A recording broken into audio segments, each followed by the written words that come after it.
Well, hello there. It is National Volunteer Week here in the US, so I'm a bit curious. Are you going to be one of these people who is going to try to volunteer a bit of their time simply this week? Or are you the sort of person who tends to volunteer some of their time every week to help somebody out? Or, unfortunately, are you like the majority of people and really don't volunteer at all?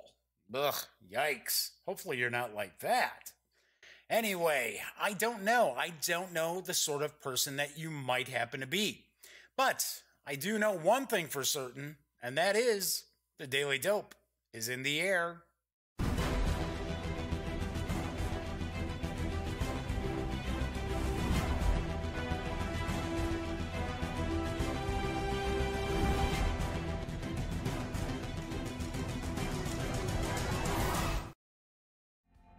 Howdy, howdy, howdy, gang.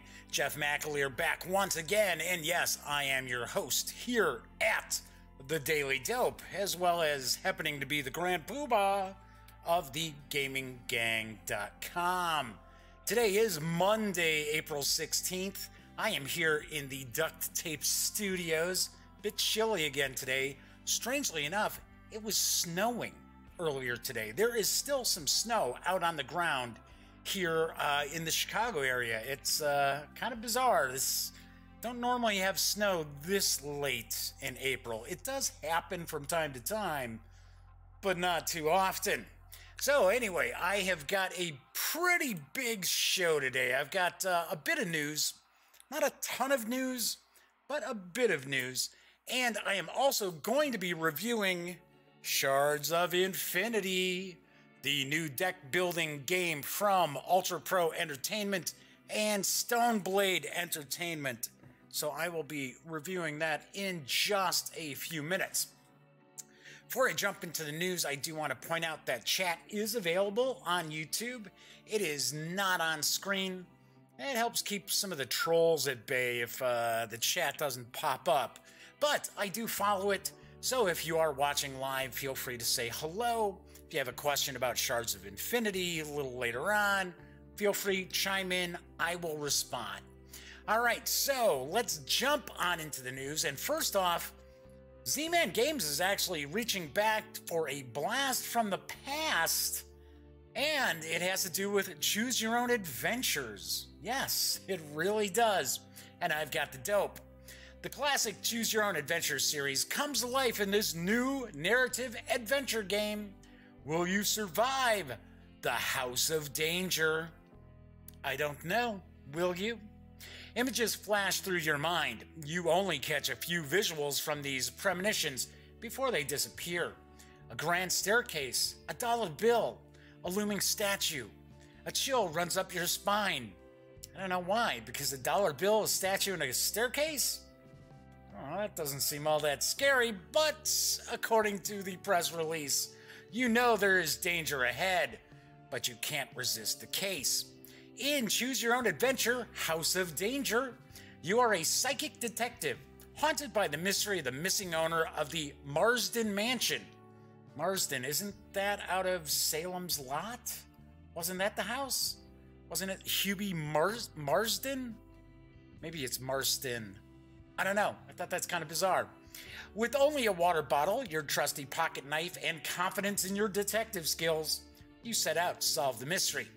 It's a continually changing adventure. Do you follow the noise you just heard? Do you venture down the dark cavern? It's up to you to decide. Investigate the many narrative branches in each of the 5 exciting chapters, discovering hours of play and thousands of options. I don't know about that. Face deadly challenges to find clues or increase your psychic skills. As you explore the mysteries of the House of Danger, new clues will guide your investigation, illuminating new paths or equipping you with useful items. Some items can assist in appeasing unsavory characters you stumble upon or make challenges easier to overcome. Don't forget your psychic premonitions. They may help keep you away from a dangerous path or guide you toward a promising lead. Acquire items, complete challenges, hone your psychic skills, and unravel the mystery of the House of Danger. The House of Danger is for 1 to 8 players, ages 10 and up. It's going to play in about an hour to 2 hours, and MSRP will be $24.99 when it's released this August. All right, so I have to say, I am a little bit familiar with the Choose Your Own Adventure books. And when I say Choose Your Own Adventure, I mean the actual name of the series was Choose Your Own Adventure. And I could have swore House of Danger was one of the books. I think it was like really, really bizarre. And one thing I have to admit, and now, of course, I'm going back into the time machine for this one. When I was in high school, there were quite a few choose your own adventure sorts of books that were out there. There was a Lone Wolf series that we saw here in the US. There were quite a few. And honestly, if memory serves, the actual choose your own adventure series is kind of like the weakest of the bunch because they didn't really have a whole lot of role-playing elements to them. But I do find this kind of interesting that that Z-Man Games has actually kind of reached out in partnership with Choose Your Own Adventure because I guess they're still around. They still hold a copyright. So this could be something fairly unique.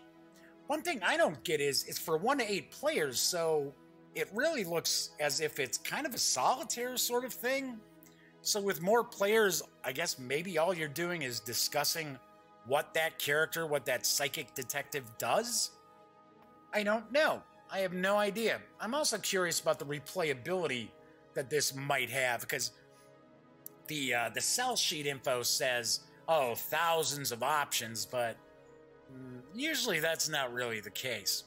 All right, moving right along. The wargamers out there should be excited to know that Columbia Games has launched a Kickstarter to bring the epic-scaled Fog of War block game, Pacific Victory, back to the public. And I've got the dope. Pacific Victory is an exciting, fast-paced wargame simulating the Pacific theater of World War II. Japanese, American, British, Indian, and Anzac land, naval, and air forces are represented. Carriers, submarines, cruisers, battleships, air forces, marines, and infantry as well. The game covers all the major campaigns of the war: Singapore, the Philippines, Coral Sea, Midway, Guadalcanal, Burma, New Guinea, Saipan, Leyte Gulf, Iwo Jima, and Okinawa. You can replay all of these campaigns or experiment with innovative strategies, including invasions of Australia, India, or Japan.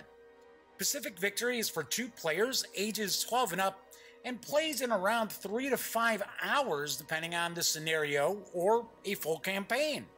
The project is already funded, and you can reserve a copy of the game and all stretch goals for a $69 pledge through May 7th.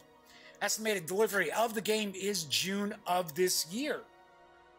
There is a short Kickstarter video that Columbia Games has put together, so let's take a look at Pacific Victory.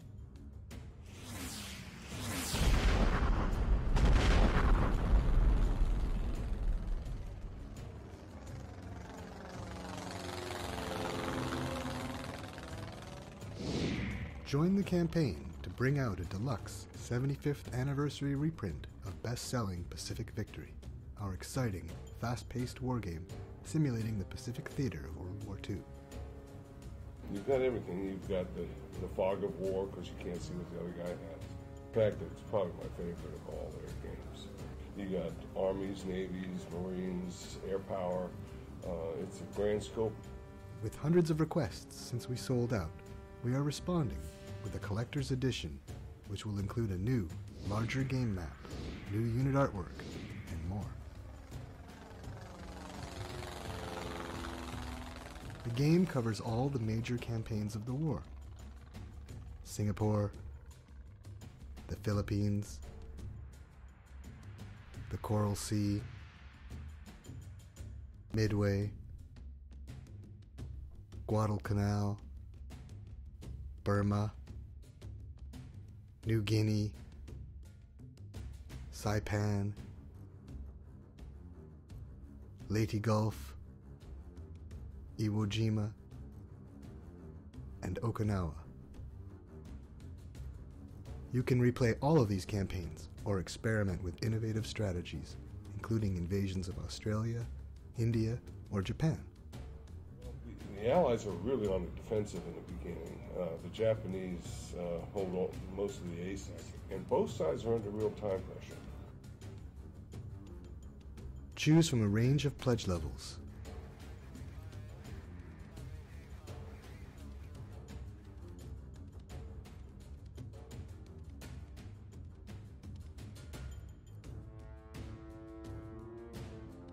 I was hooked right away.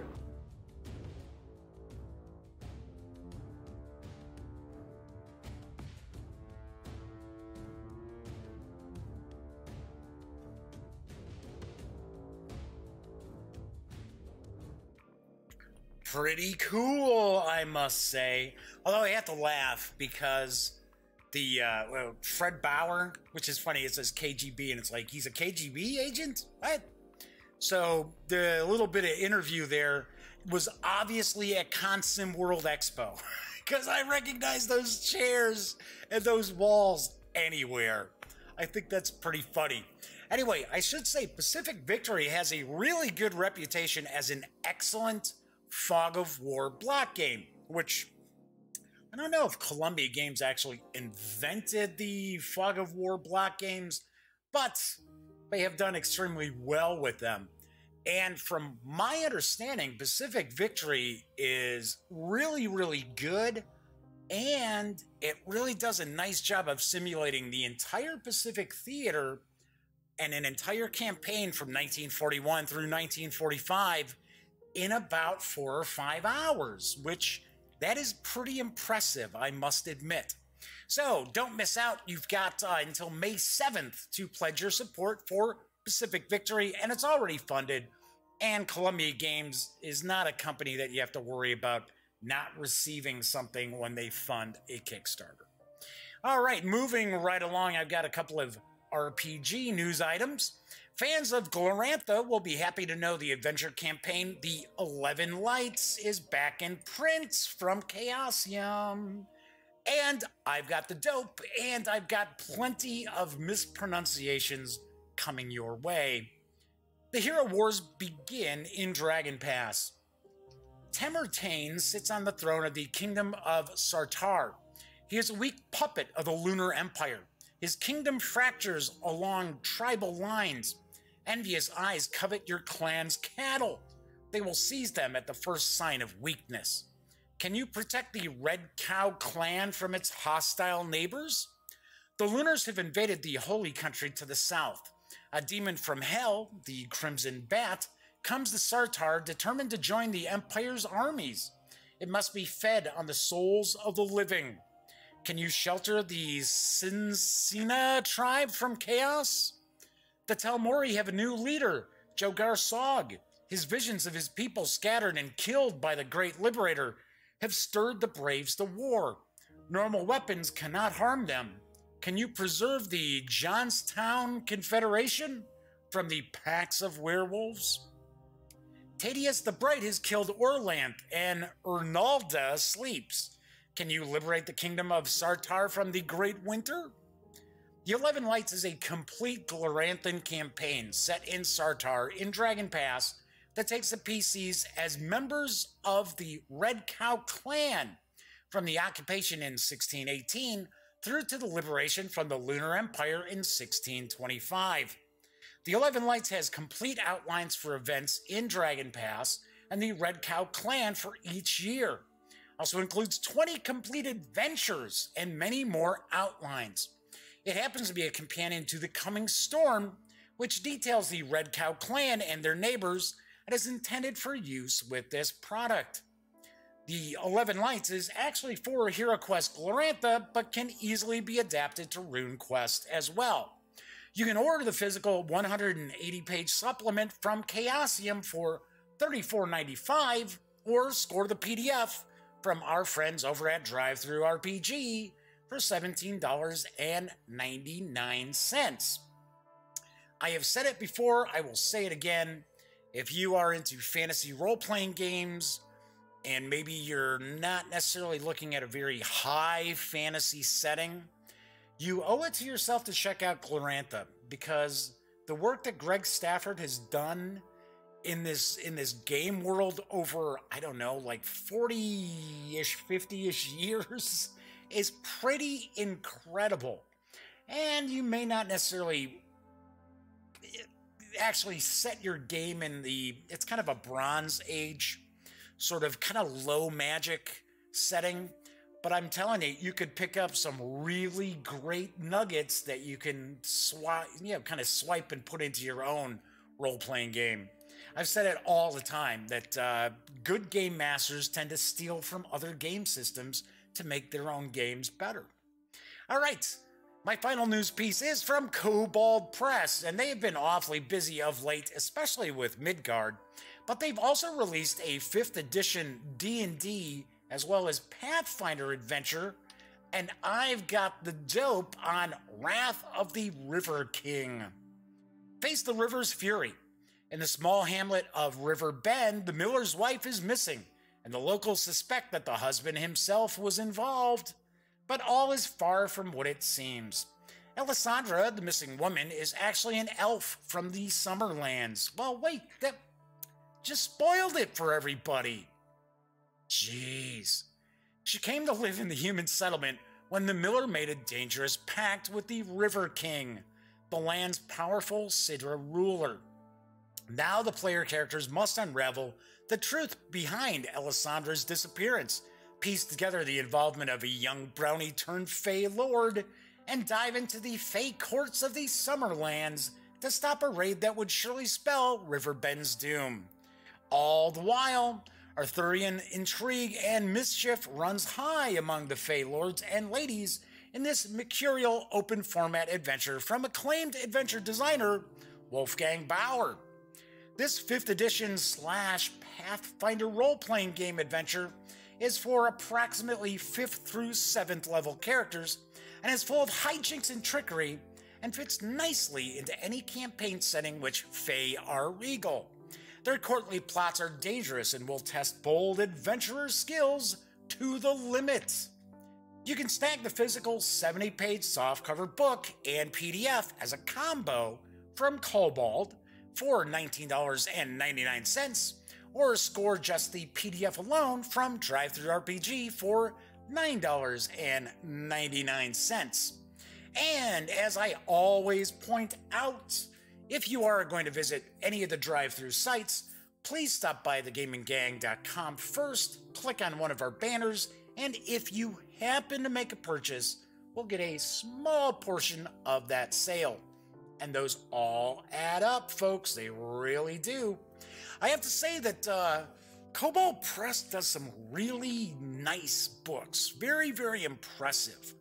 I got my hands on the Guide to Midgard, I want to say, for 5th edition, the PDF. And I haven't been looking, I haven't gotten a chance to dig into it too far, because then I started looking into Torg, which if you watched last week, you know I got just a huge amount of Ulysses North America stuff sent to me in the mail.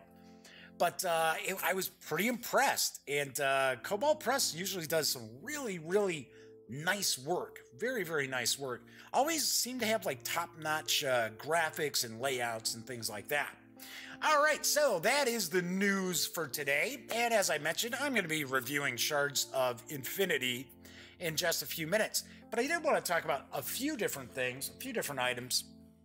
And I don't know if you're a subscriber to Netflix out there, or if you are, if it kind of flew under your radar, but the reimagining of Lost in Space hit Netflix on Friday.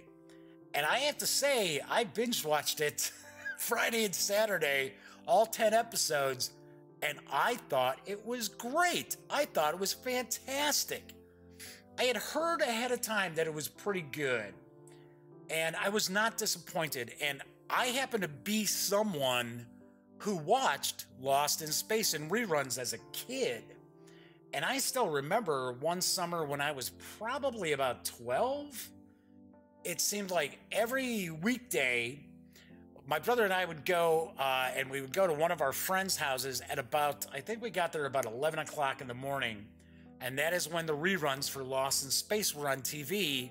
And we watched the rerun of Lost in Space, and then we'd go goof off and mess around for our summer days. So I thought Molly Parker is excellent. I thought all the acting is pretty top notch. Parker Posey plays Dr. Smith. I'm not going to ruin anything or provide any spoilers. I would have liked to have seen her have a little more dimension to the character, although in the later episodes she sort of does. But I really liked it. I know there were a lot of people who were worried that it was going to be a very dark kind of reimagining of the show, and it is not campy like the original. But there's a little bit of humor, and I like I said, I thought it was fantastic. Now, there are some reviewers out there who I want to say like Thursday and Friday were before I should say Wednesday and Thursday of last week, we're kind of talking about, oh, well, it doesn't really revolve around the family dynamic like the original show did, and yada, yada, yada, and this and that. And it's pretty funny, because I know that some reviewers out there had access to the first 2 episodes, and I really got the impression, a couple of these reviews that I read, these reviewers reviewed the entire series based on a couple of episodes. Because I know for a fact, and I'm not naming names or anything like that, but I know for a fact there were things that we don't know why people are leaving Earth in the show, and blah, blah. It's like, oh, yes, you do, if you watch beyond the first 2 episodes. So, yeah, a little fishy. And that kind of segues into something else that kind of comes to mind is, there's all these people out there reviewing stuff. I mean, reviewers are like a dime a dozen, let's be very honest, right? I'm not sitting here like, oh, I'm something special. But there are way, way too many reviewers who you can tell they obviously didn't pay much attention to the movie, or they didn't watch the entire series they're reviewing, or they didn't actually play a game they're reviewing. Just getting way, way too many reviewers out there who are really not doing their jobs.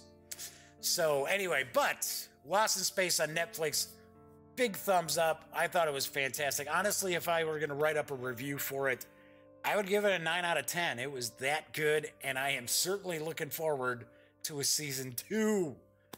Fortunately, we're going to have to wait at least a year, probably. Rats! All right, moving right along. If you're wondering what's coming up on the show for the rest of the week, I've got lots cooking.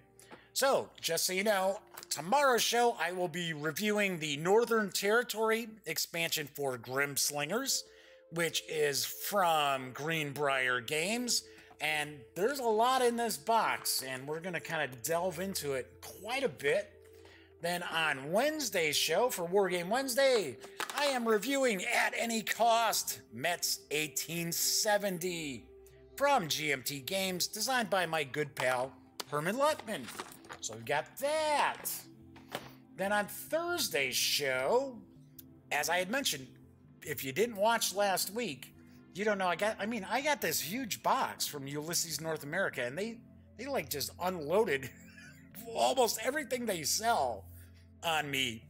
And I took a look at the Torg core rulebook last Thursday. This coming Thursday, I know a lot of people are kind of curious about the Dark Eye,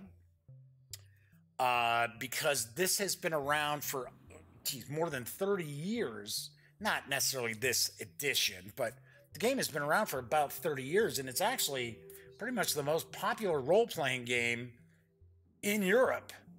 And it is finally, within the past couple of years, made its way, I think maybe 2-3 years, made its way to the US in English.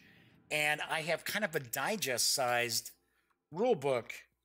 And just taking a peek through, yeah, it's like 400 and some pages, which you wouldn't be able to tell that, would you? I mean, just kind of looking at it, doesn't look like there's 400 and some pages. but there are.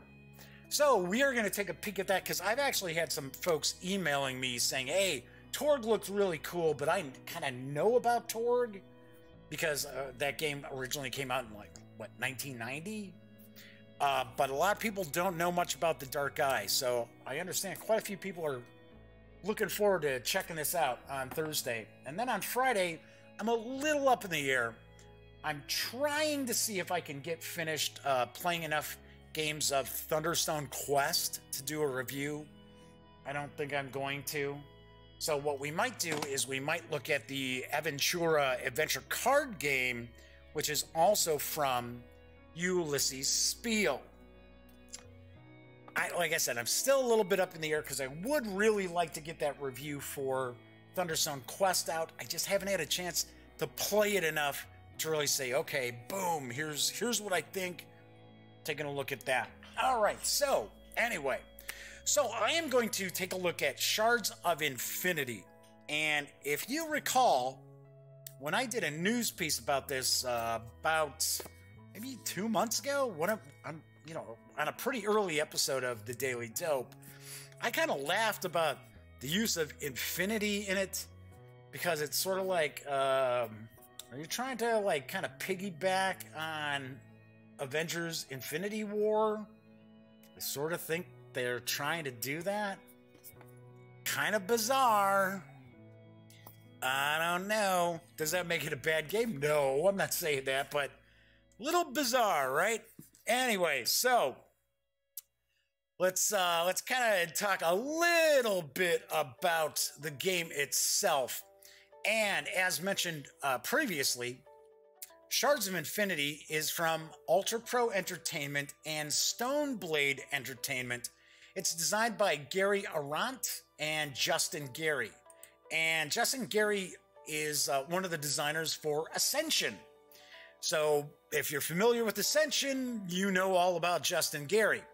The game's for 2 to 4 players, ages 10 and up, and plays in about 30 minutes. It is available right now and does carry an MSRP of $20. So let's pop on over to the other camera and we're going to kind of take a peek. Now, I did an unboxing video for Shards of Infinity. So I'm not going to rehash a ton of stuff, but I am going to explain some of these cards. So it is a deck building game, and I will be the first to point out that this game is, how do I want to put this and put it nicely? There isn't a whole lot in Shards of Infinity that we have not seen before. There are a few things. There are a few new wrinkles. I will point that out. But if you have played a variety of different deck building games, and I'm talking, it doesn't matter if we're talking Clank, or we could be talking Upper Decks Legendary Series, or Hero Realms, or Star Realms, or just about any deck building game. Now, I'm not talking about Thunderstone. Thunderstone's a little bit different. But these deck building games where you kind of have, especially if you're kind of like dueling, there's like a dueling aspect between the players, then there are going to be a lot of things about this game that just, you're going to say, wow, I feel right at home with this game. So I'm going to kind of zoom in just a little bit. And first off, as I pointed out, this is for, let's get the zoom in. It's a little too far. There we go. That should be okay. So there are 4 different characters. So the whole premise of the game is that there was this infinity engine and it was shattered and it's super powerful. And what you're trying to do is you're trying to collect these infinity shards basically to become like the master of the infinity engine. So you're not really actually going out there collecting these shards, but you're gaining mastery in the game itself. So everybody's going to get a character counter like so. So there are 4 different characters, and it's going to show health, it's going to show mastery. So your health is going to start at 50. When you're reduced to 0 health, you're out of the game. That's it. Done deal. See ya. Then we've got this mastery, which this is one of the new wrinkles, and I found it to be pretty cool. So you start gaining mastery, and some cards will actually look at what is your mastery level, and depending on what your level is, the higher your level, the better the result of what that card will do. And this goes from 0 to 30. And then each of these characters have a focus.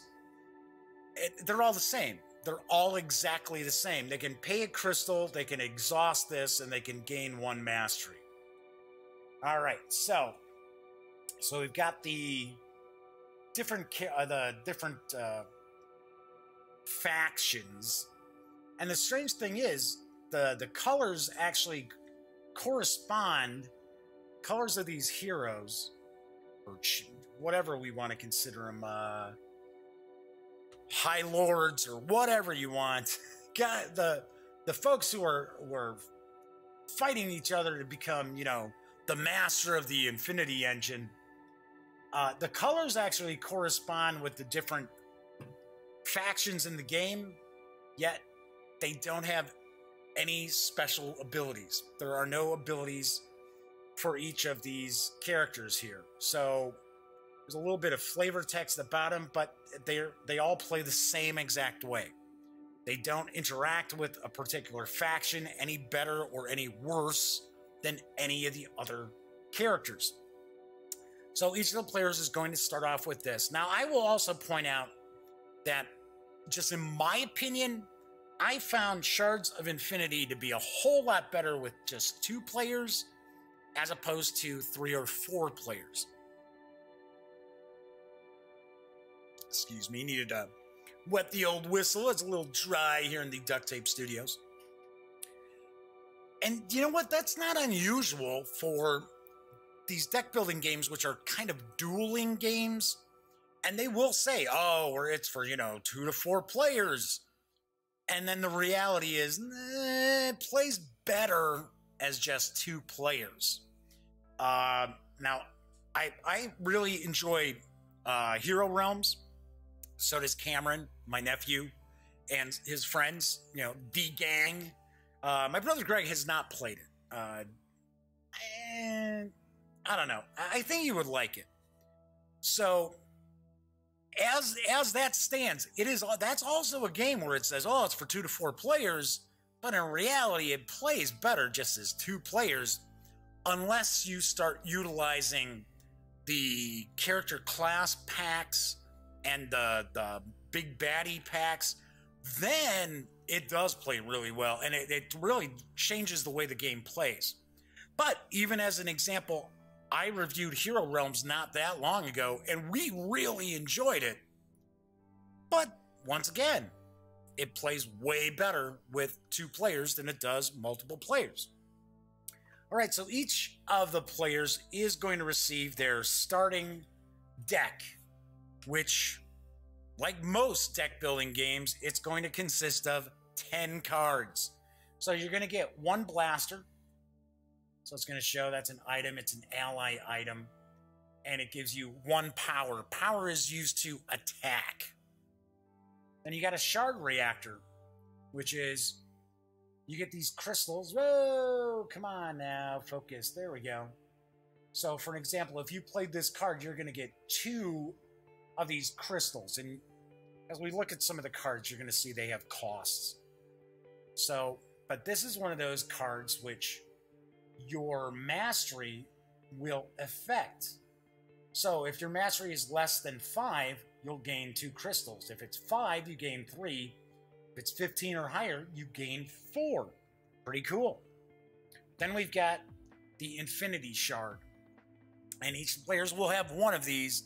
And this is kind of a cool card because this is another ramp up card.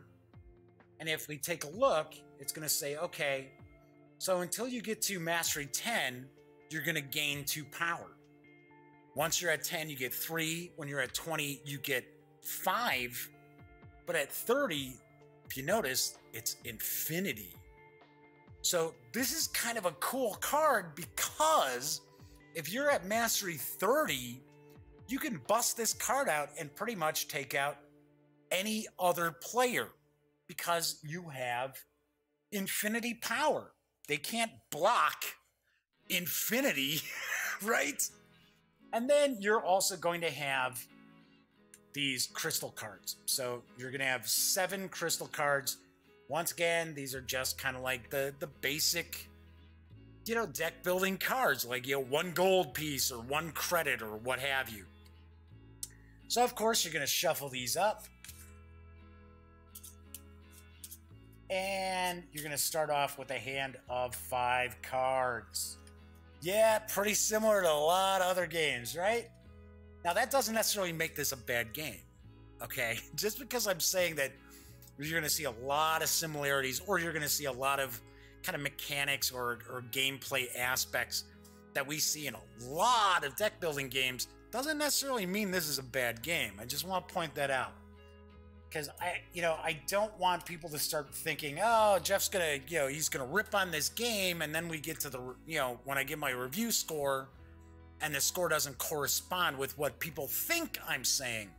So I just want to point out, just because there are aspects to Shards of Infinity that we have seen multiple times, doesn't mean this is a bad game.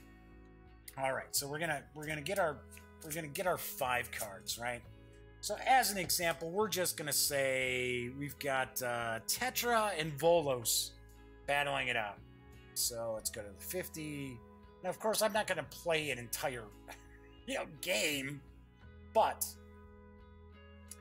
I do like these character dials here, these tracking dials. I think they're pretty cool, and they're nice and thick, right?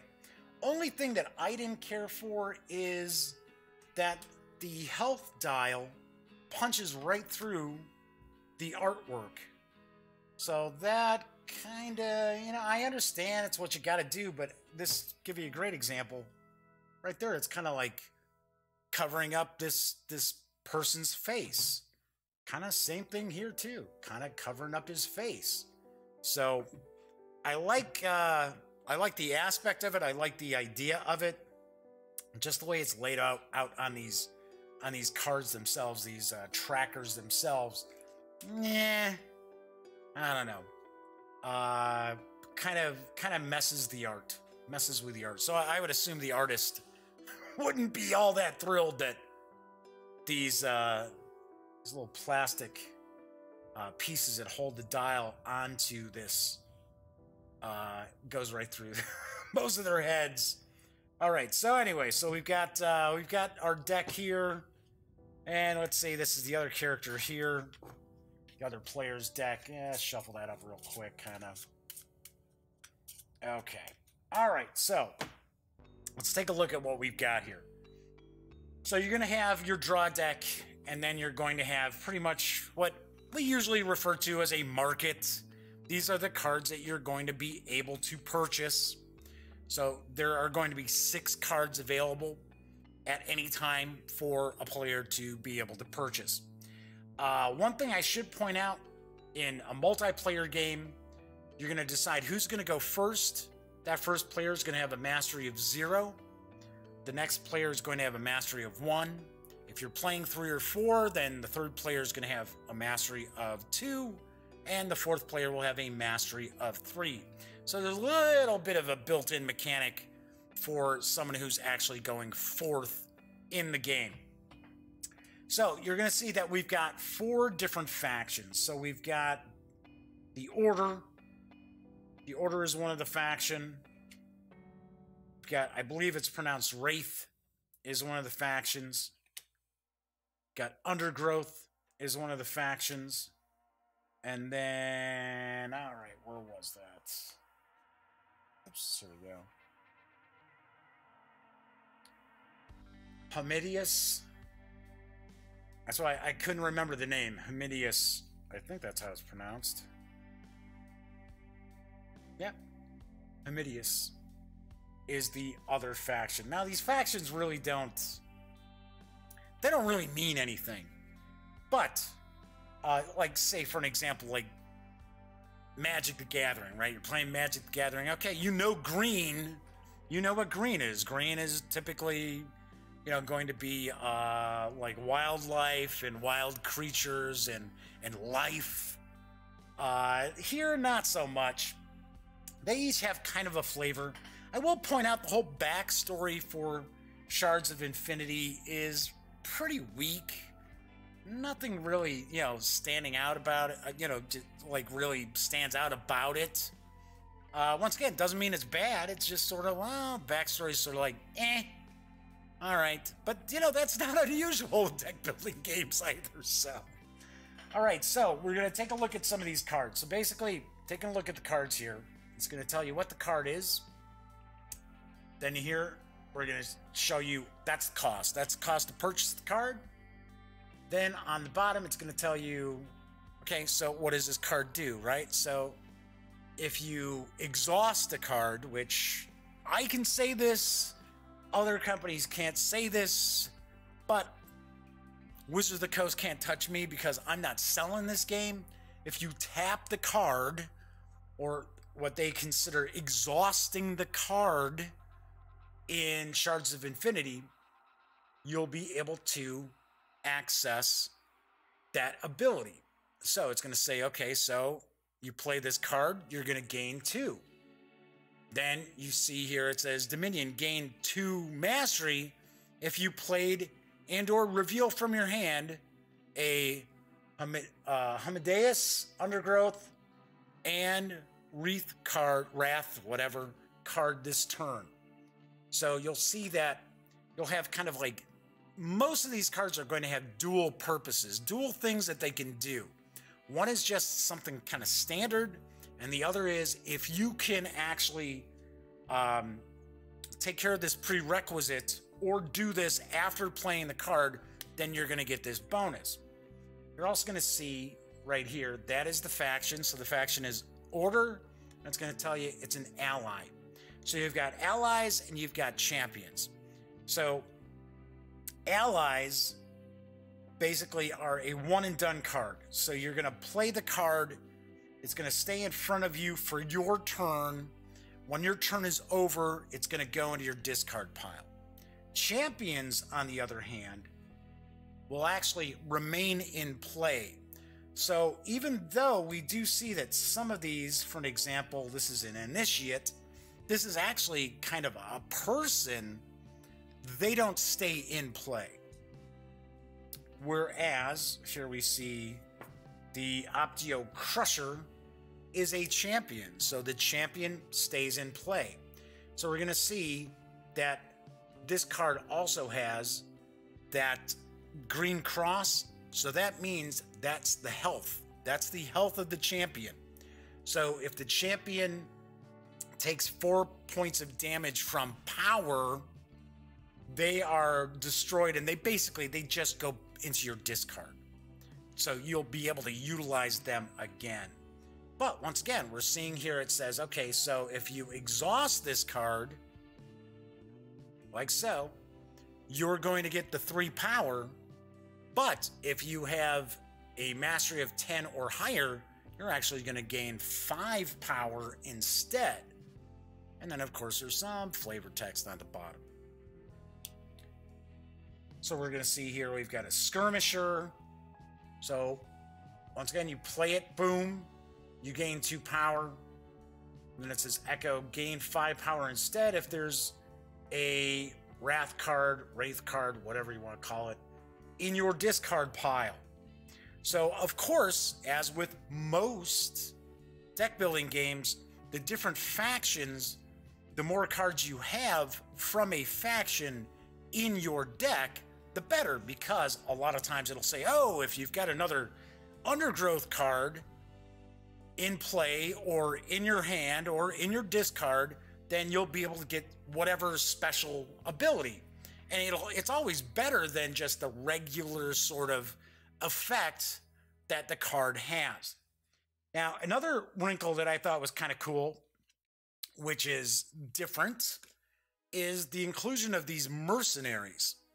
So you'll see, if you take a look at the card, if it's got kind of a red border around the artwork as well as a red border around the cost, this means this is a mercenary card. So, interestingly enough, you can, if you choose to, you can purchase the mercenary card. And under normal circumstances, when you purchase a card, it will go into your discard. Just like most deck building games. The trick here is the mercenaries, you can pay for this card and you can utilize it immediately. You can use it right now. The thing is, you don't get to keep this card. So if you choose to utilize the mercenary right this minute, so for an example, this mercenary allows you to draw 2 cards. And you'll see it says mercenary right there. Can't miss it. You would be able to draw 2 cards. When your turn's over, that mercenary is actually going to go underneath the deck. So I thought that was pretty cool. I thought that was pretty interesting. Other thing you can take a look at on the cards too is right here along the side, you'll see these little ticks. That kind of shows you what's the rarity of this card, and it'll show you these each tick, I should say, is telling you how many of these cards actually exist in the deck. So for an example, the Crusher here, there's 2 of them because we see it's got the 2 ticks. That was one thing I thought was pretty cool about the game too. There are not a ton duplicates. So a lot of fresh artwork, you know, because like in some deck building games, you'll have like 10 of the same sort of card, kind of weaker card. You don't encounter that in Shards of Infinity. So to kind of give you an idea, let's say I'm Volos. Let's say I'm Volos here, going first. Got this shuffled up, and I'm going to take my 5 cards. All right, so with my 5 cards, I've got a crystal, 2 crystals, 4. Oh, okay, it's all crystals. It's all money, money, money. So what I could do is, with all 5, I could choose to purchase the Crusher, pretty cool card, or I can spend 1 and get the initiative. Now that's going to go in my discards. And once you purchase a card, you're going to replace it. You're going to replace it with another card. So sometimes what you might want to do is you might want to buy some of the cheaper cards to see what else is coming out, as opposed to just going, oh, okay, I'm going to just blow, you know, most of my funds on 1 card. So it's all going to depend on how you want to build your deck. So let's say, for an example, all right, so I spent the 1, I get the Order Initiate, and then, yeah, let's do the Spore Cleric for 2 more. That brings this out, and basically all I've got left is I can purchase the Skirmisher for 1. Flip this on over. Okay, so there would be that. So I've used up all my crystal cards. And now I've got 3 new cards that are going to go on top of my discards. And then I'm going to draw 5 more cards. So we already know I had 10. So there are the other 5 for my next turn. So you're always going to make sure that you draw your cards, because when we get into combat, you can utilize cards that are in your hand when you're being attacked. So just for the heck of it, let's shuffle these up. And we'll give Tetra a turn here. And see what we have that pops up. Alright, so 1, 5. Alright, so we got the Shard Reactor. So play that. That gains us 2. Now remember, this is a card that has the mastery on it, so obviously enough, the mastery for Tetra would only be a 1. Because remember, Tetra went second, so they got that 1 mastery. So that'd be 2. Nothing's out there that we could spend 2 on. That's 3. Okay, let's say, let's take this Corvus Legionnaire, who is an ally. Buy that. Flip this over. Whoa, Root of the Forest, a 7. Okay, so then I've still got 2 crystals. There's nothing I can buy with the 2. And then I've got a blaster card, which gives us 1 power when we play it. So we're going to play that blaster card. So Tetra says, okay, I'm playing my 1 blaster on Volos. Well, Volos would take a point of damage. Now, as the game goes on, let's see, oh, here we go.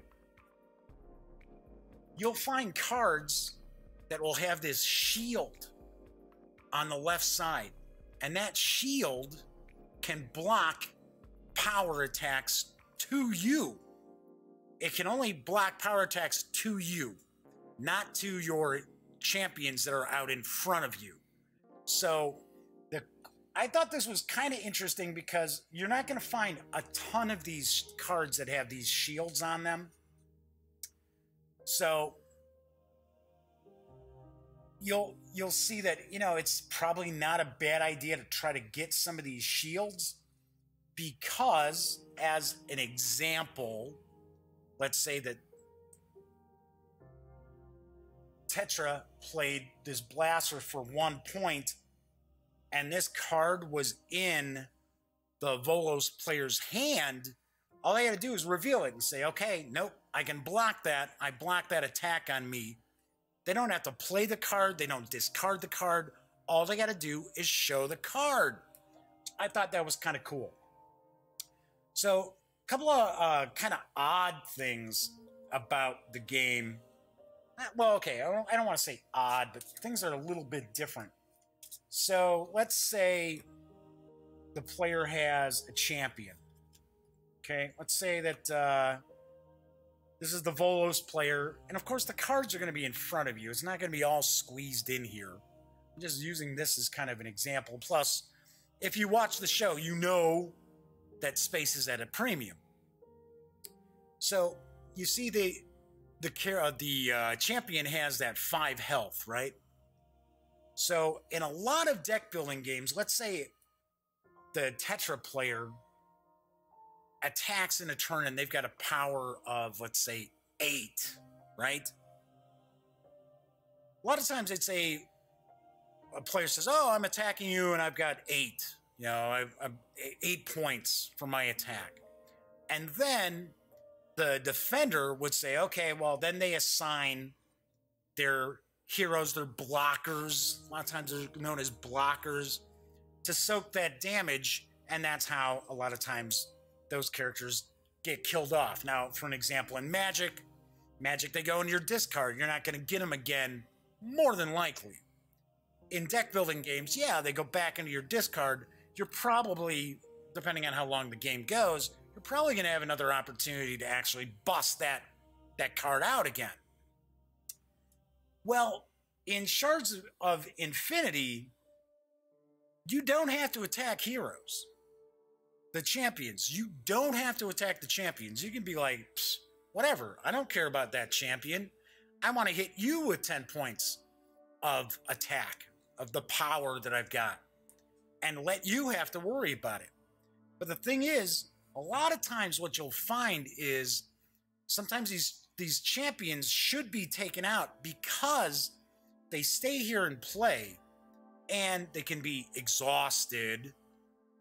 And a lot of times they'll have a pretty cool special ability that you, as the opponent, probably don't want your adversary to have access to a whole lot. So a lot of times you will decide, okay, so I've got an attack of, as an example, 10. I can divide that attack up. I can say, well, I'm going to attack your drones here for 5, and then the other 5 points I'm directing at you, the player. So it's a little bit different because most deck building games, most collectible card games where you have that dueling kind of the back and forth fighting aspect, you can assign blockers to soak damage. In this, you don't. So what you'll do is you're going to continue playing your cards. You're going to, you tend to ramp up pretty quickly in this game. This game, especially with 2 players, does play pretty quick. Should be able to knock out once you understand the game, and it's not difficult. It's not difficult whatsoever, because really you only have 4 different sorts of, I guess we'll say, currency here. You've got power, you've got the health, you've got the crystals, and you've got the mastery, right? So those are the kind of 4 different aspects. Although you never spend mastery, you only gain mastery. It would have been cool if there were some cards that you could actually spend some of your mastery on. Because sometimes when you're at like mastery 27-ish, you're kind of pushing to try to get to that 30. But really the only card that's going to really rock is the shard that if you're at mastery 30 gives you infinite power. Sometimes you can't get to that that shard quick enough. So yeah, so you've got the 4 different kind of currencies here, and you do ramp up and you do get pretty powerful relatively quickly in this game. And like I said, the games don't really last all that long, especially if you're playing 2 players and you're simply trying to take somebody down to 0 health. Now, there are cards that will allow you to gain health, and you can only have a max of 50. So that's something a player has to keep in mind as well.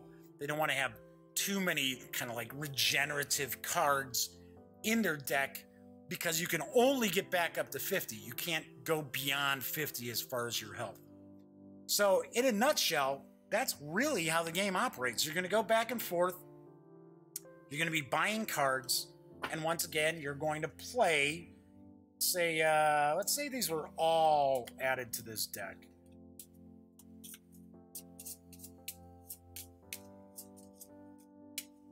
And of course, as with any card game, if you're going to be playing a lot, you want to make sure you sleeve the cards.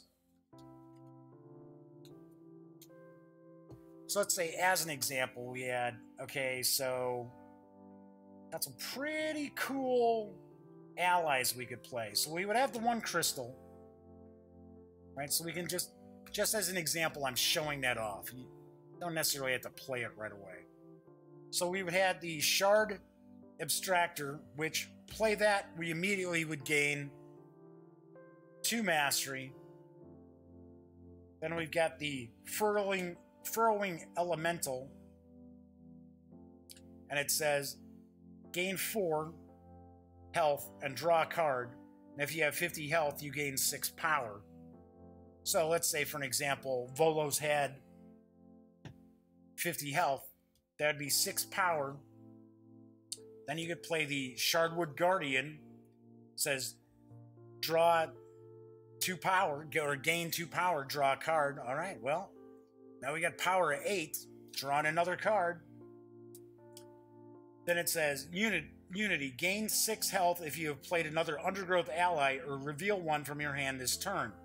Well, as you can see, we have another green card here, but the health is already at 50, so we wouldn't get that Unity. So then we would have the Reactor Drone.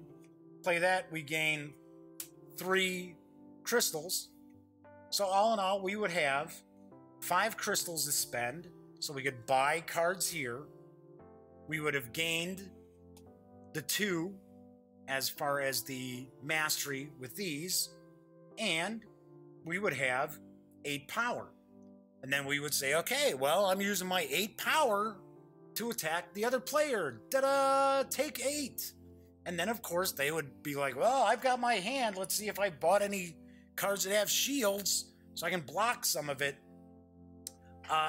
Another item to point out is that the cards that do have the shields, you can only use the shields to block damage to yourself, to your major character. You cannot use it to block damage that's going to your champions. So anyway, so you just continue playing your cards, boosting yourself up. When we start getting these cards that have these mastery, you can really put together some pretty big combos when you've got a few of these mastery cards all coming out in the same turn. So, which is similar, kind of like the Hero Realms. When we played Hero Realms, you can combo factions together I've dropped 30 points on my nephew Cameron a few times, 30 or more points. So you just play until somebody's reduced to 0 health, and whoever's still standing is the winner. Now, if you're playing multiple players, really the only thing that's any different is when you're attacking. So when you're attacking another player, you don't have to attack only one other player. You can divide your power against more than one opponent. We did play a game with 4 players. We played a couple of games with 4 players. I personally I didn't care for it. I kind of bogged the game down a little bit. And it wasn't because anybody was having a difficult time figuring the game out, because the players had all played different deck building games before. It just didn't click. It didn't kind of swing along like the 2-player game does. So that's something else that I just wanted to point out as well. But for the most part, that is what the gameplay for Shards of Infinity pretty much boils down to. So what do I think of the game? As I pointed out early on when I started talking about Shards of Infinity, just because we've seen things before in other deck building games doesn't necessarily mean it's bad.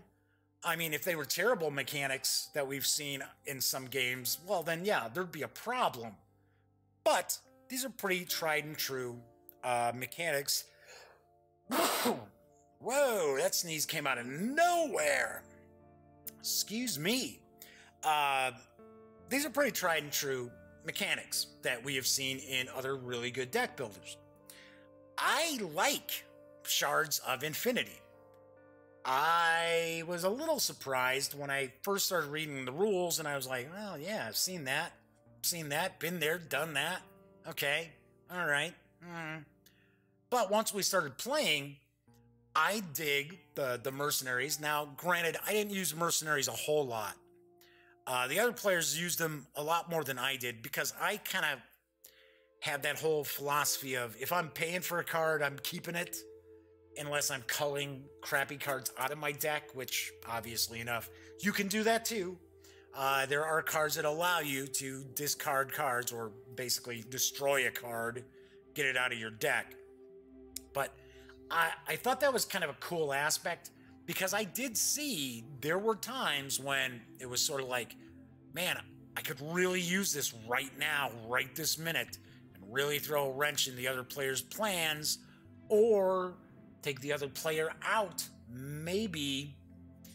So I could see where somebody would utilize the mercenaries a lot more than I happen to personally. It's just how I kind of played. The other thing I like too is the kind of leveling up, the mastery. I thought that was kind of cool. It's not super intense. It's, you're just, okay, play this card, gain a couple of mastery, do this, exhaust this card, gain a mastery, exhaust your character itself, gain a mastery. So like I said, you kind of ramp up the power of your overall character, your kind of avatar, pretty quickly. And if you start getting some of those cards which have the mastery of, 10 or 5, 15, 10, 20, things like that, you can really pull off some pretty impressive stuff. So all in all, like I said, I liked Shards of Infinity. The rest of the gang did too. And the gang tends to dig deck building games. So they love Clank. They love Hero Realms. I'm not saying anything about Thunderstone Quest yet because we still got to play a little bit more.